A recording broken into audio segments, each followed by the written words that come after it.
Hello. I am here today with Natasha Case, CEO and founder of Bunch, one of my favorite organizations in the K-12 space.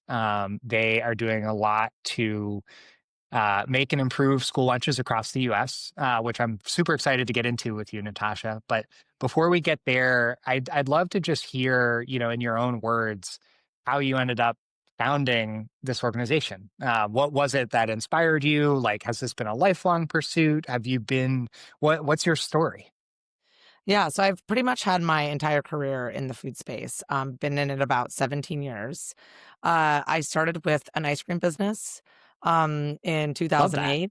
Yeah, a barely drivable postal van masquerading as an ice cream truck that we took to Coachella and went viral from there. And Amazing. yeah, ice cream sandwiches. And my background's actually architecture, so they were punny names of the sandwiches. I really designed the whole brand. I founded that with my now wife.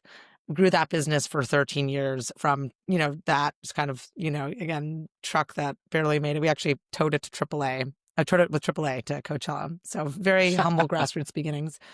Expanded to trucks around the country, shops, and then distribution and grocery. Our top account was Whole Foods, and we were the biggest women-owned, queer-owned ice cream company in the country. And, had expanded to Target, Walmart, Costco, et cetera. I sold that business at the end of 2021 after running it for 13 years as the CEO, thinking actually that I was going to get into politics. And I did some training, the really cool organization actually called Victory Institute, and was ready to go. And then I, got a second calling. We started having kids when I was still running Cool House. They're now 5 and 8. And I think saw just, it just seemed too hard and too challenging given everything that we have available to us in this country, resources, money, knowledge. Why is it so hard to feed our kids right? Why do we have, hunger and, starvation and food waste in the same Yeah. coexisting? Something's not working. And I wanted to, start a business that could make a long lasting intervention that would be meaningful and not just be like another product on the shelf. And so that's, how we came up with Lunch Bunch, which is a really interesting approach where we start with an education side. We do after school culinary arts enrichments. Right now, only in mainly Southern California and California, but it's grown really fast in like a year and a half. Where we go into schools, TK through 12th grade and beyond. We do special education even, and we have very multicultural classes and teach the kids with really high quality lessons, food from scratch, and it gets them invested. It gives them agency in how food is made and grown and created. And there's a connection, and it changes the relationship in this really kind of fun, curiosity driven way. And they're also learning a lot of other things. You can learn, fractions. You can learn science with fermentation of pizza dough. You can learn entrepreneurship in our lemonade stand class. And so you're also baking in all this other stuff. And then when they have that way, when they're going to the cafeteria and making a decision, hopefully they're, kind of have a better opportunity to make the right one. And we also make products for the cafeteria, starting right now with this clean label, really like fun, yummy apple pie, very simple ingredients, fun brand called High Five Ham Pie, and overnight oats in individual cups in bulk, and also some yogurts called Happy Culture. And so we're trying to kind of, treat the whole kid. And yeah, so that's what I'm up to now. But it's funny being in education, people are like, well, you got into politics anyway. So, two birds with one stone. Yeah. And, I think we can touch on that in a little Yeah. bit. I just like, I want to like, this is honestly a very personal story for me too. And I can remember, and it's one of those, like, you think about it in retrospect and you're like, oh.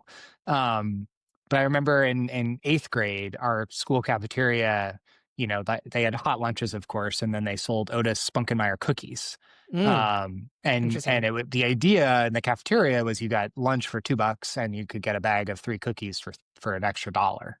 But eighth grade Matt, who was not particularly well educated in the various food groups, was like, well, I could do that, or I could get 9 cookies for $3.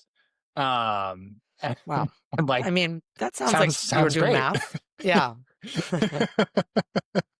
So, I bring that up to be like, you know, I had nowhere close to the right tools to make a good decision in that moment. And like, Yeah.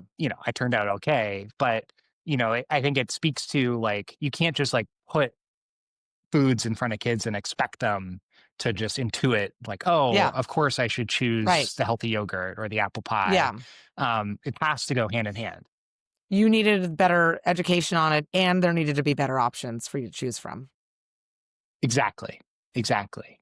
So your first brand was, it sounds largely Cool D2C, House. you Yeah. got into Hmm. yeah, you got into Whole Foods and others, but you didn't really touch on the school area, it sounds like. I We don't did wanna we had some, like, universities, higher ed, like the, okay, like co-ops and, what are they called? The kind of commissaries on campus, but we were sure, not yeah. part of, government education food program K-12. No.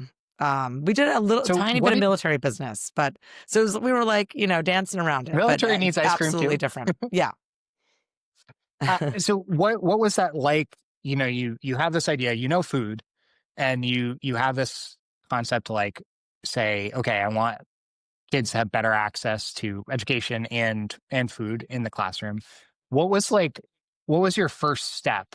You've got the idea, you like the idea. What was the first thing you did to say, well, how do I get something in a school? Like what does that process look like? How do you go from 0 to 1 in your own education? Yeah, it's a great question, and a lot does apply from being in consumer, which would be like Cool House, Okay, grocery stores, etc. But it's also a very different path. I mean, part of it just does come down to like how you believe in generating ideas.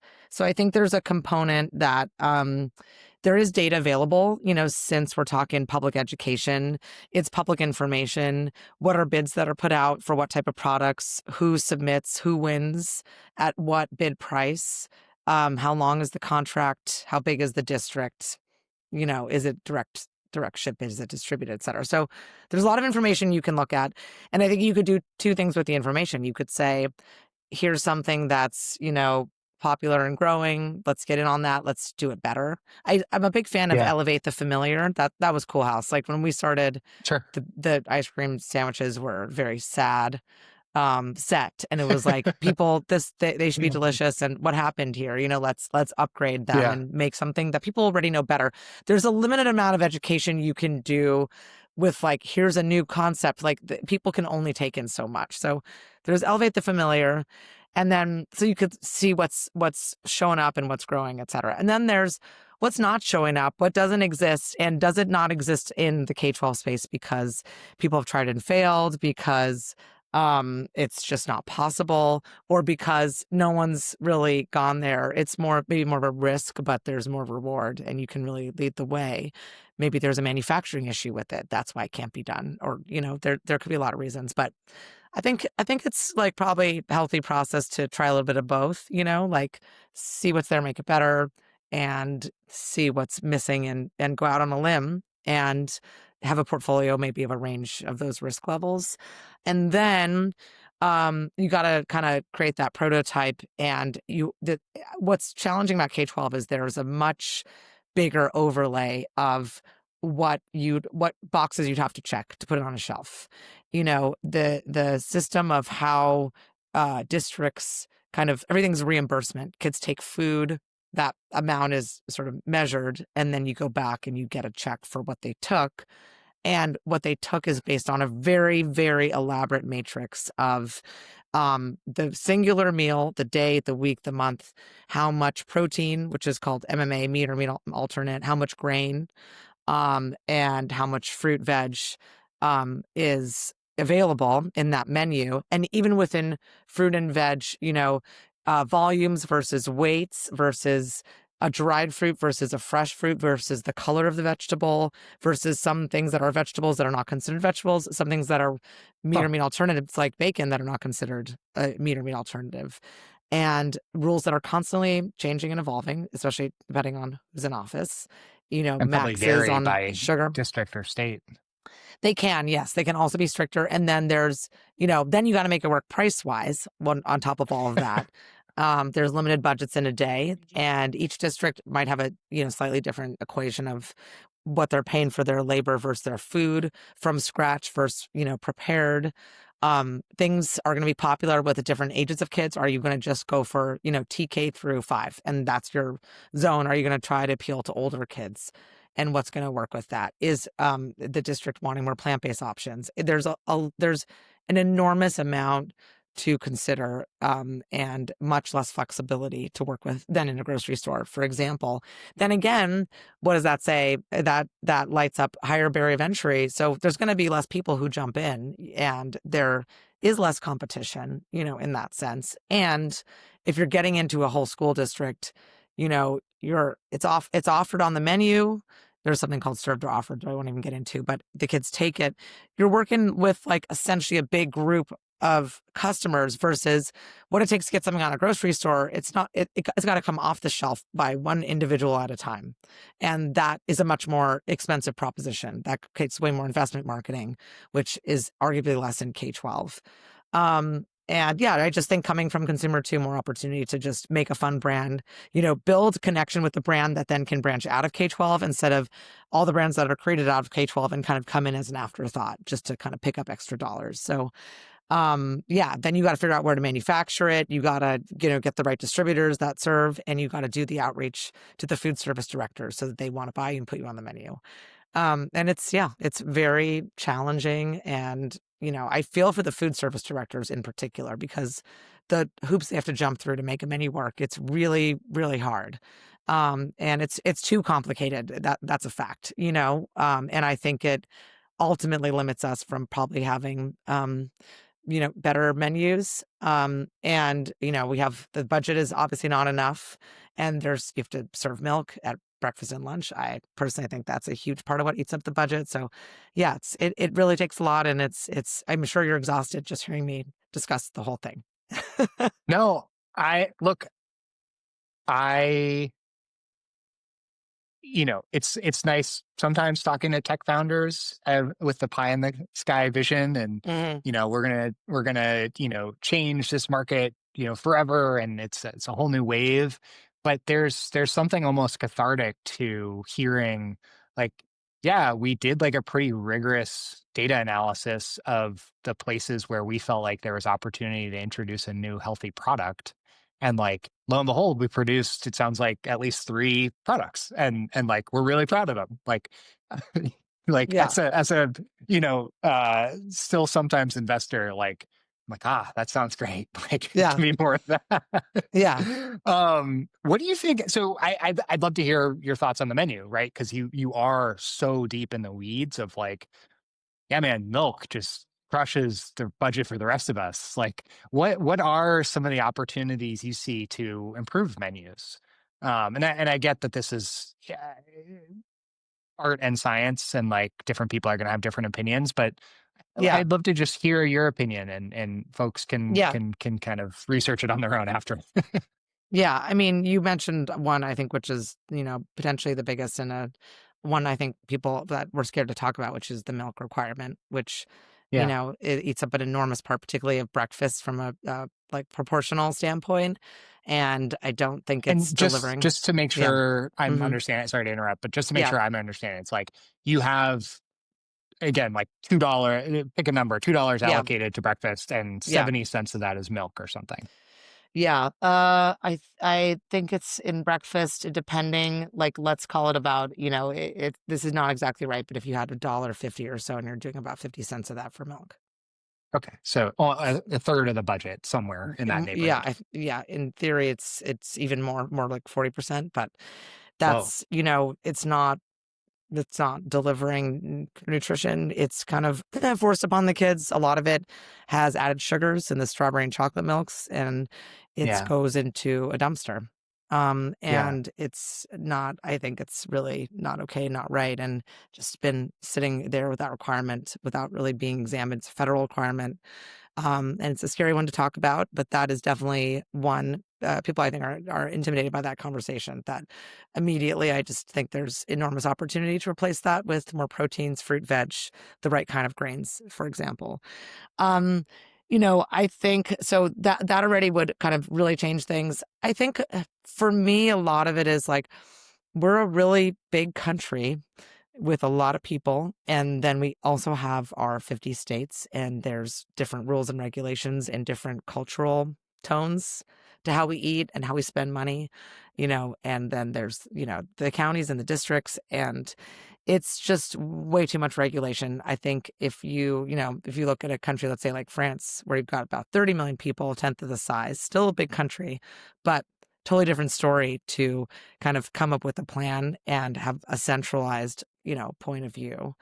Yeah, I just think trying to feed this many people, right. And it gets very, very sloppy and very hard to keep track of. And I do think a lot of it is, yeah, we are more deeply capitalist and more, driven by that and profits. And the reimbursement system is set up in a way that's in theory problematic, because if you're just saying, you're going to get a check based on, how much you want things to just be as popular as they can be on a menu, so that the most food is taken on the tray and then you get the biggest check.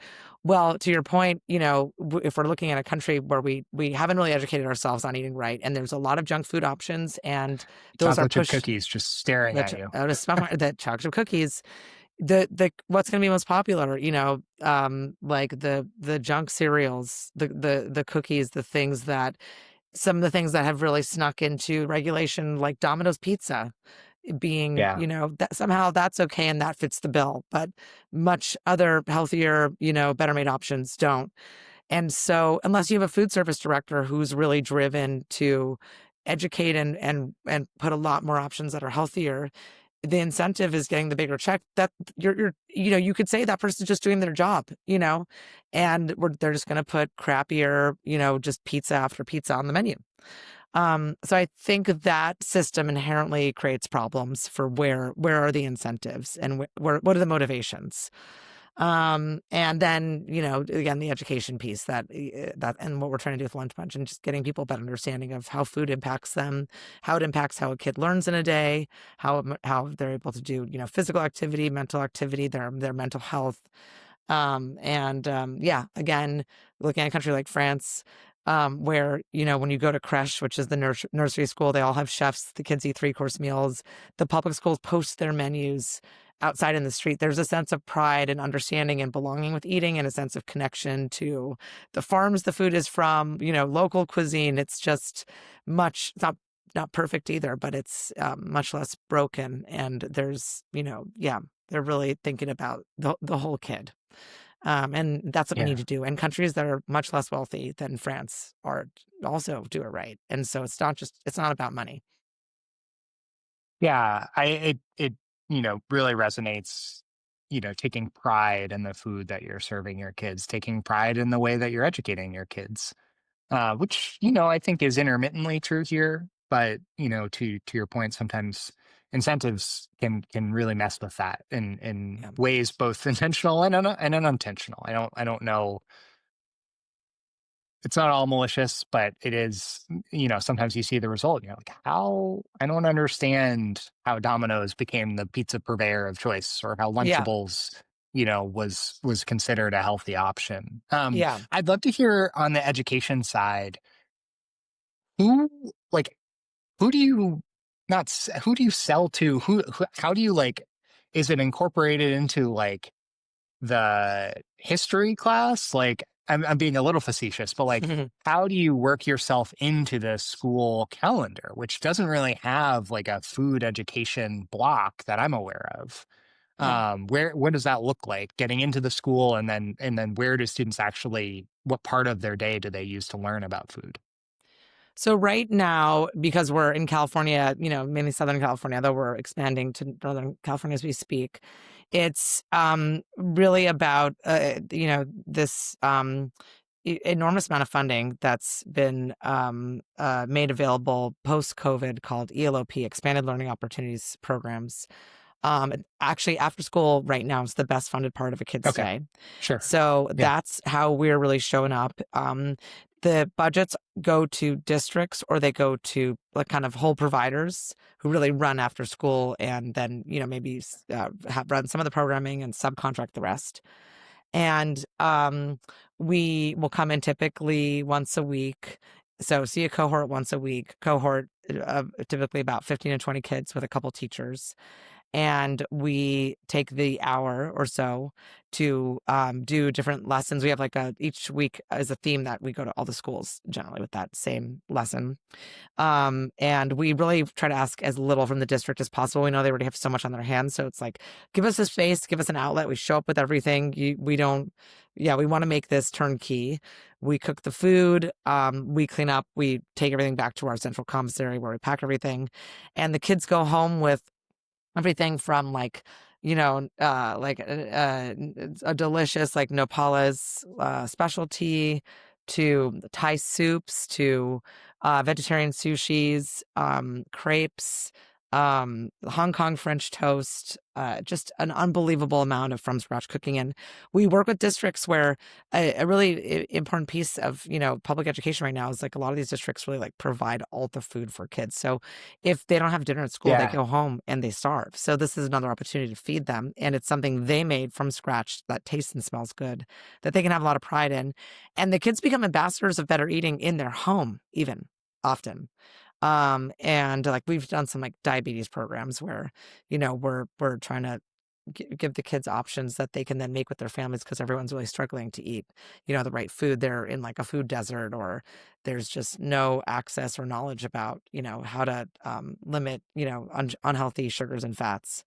So yeah, it's really just an amazing it does so much for the kids. They are making food, they're more willing to try it. They become more adventurous, more curious. And you also have like a lot of kids who they may eat something every day or see something constantly at home that they never see represented in the cafeteria.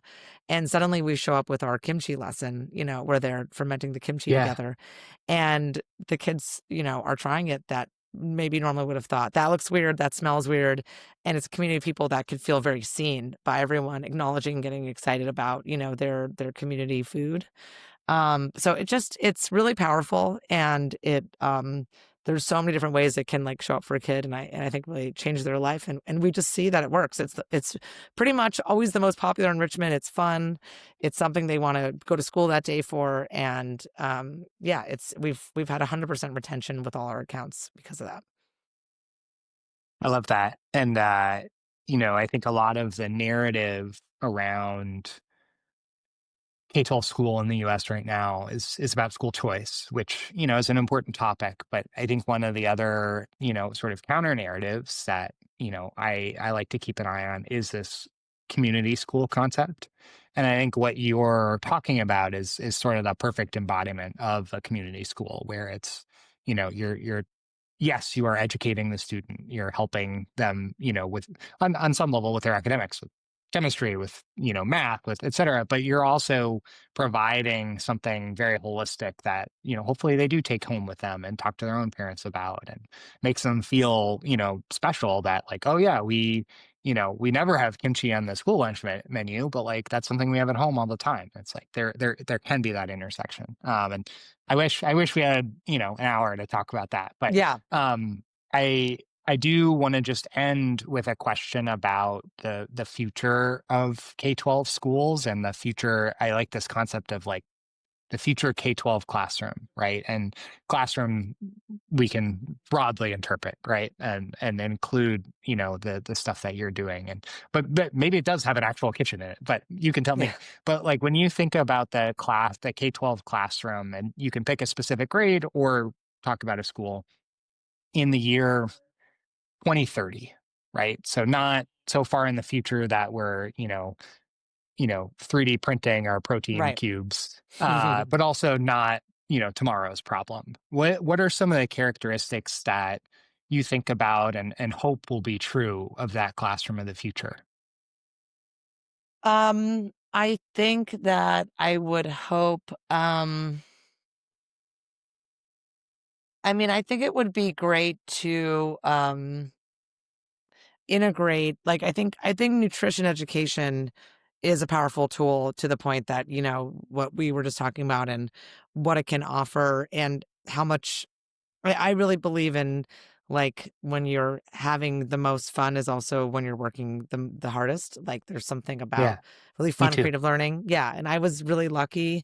I'm actually a product of LAUSD until high school, and I was really lucky to have an experience like that where, we, like, assumed the identities of whatever, like, historic, the culture we were learning about, and, it was not just, like, about getting homework done, it was about really understanding and what you're learning, critical thinking, and, so I think that there's a role that nutrition education can play even in the core academic learning where, the kids may not notice the deeper concepts that they're picking up because they are think they're just cooking or eating something delicious, and it would be great to see everything we're, experiencing and these positive results after school, I think be integrated in some way during the day. Um, and again, it could be a math science lesson, it could be a history lesson, it could be economics, it could be so many other things. But the more that we can like also kind of create that relationship familiarity, again, the from scratch. It just you have a way better setup for the rest of your life, and eating is a huge part of our day that we all have to do all the time. So, might as well make that as meaningful and connected as possible. Um, so that yeah, that would definitely be something, and I would just also like to see our teachers, better set up for success in terms of just, yeah, the support and, just, a compensation, the burden I think that the teachers take on more and more as time goes on, even like as a parent now, it's like the amount of emails I get and the amount of updates and I can't imagine, you're responsible for all these kids and loving them and taking care of them, and that's, like, just almost like a tiny part of the job at this point, and, I don't have an answer, and I know it's easier to just pick at a problem, but, I yeah, really I feel for teachers, and I hope we can value them higher on the totem pole than we do now by then. Yeah, and, I would argue that what you're doing is supporting them and giving them, the frameworks, for both them and their students to be healthier in and out of the classroom.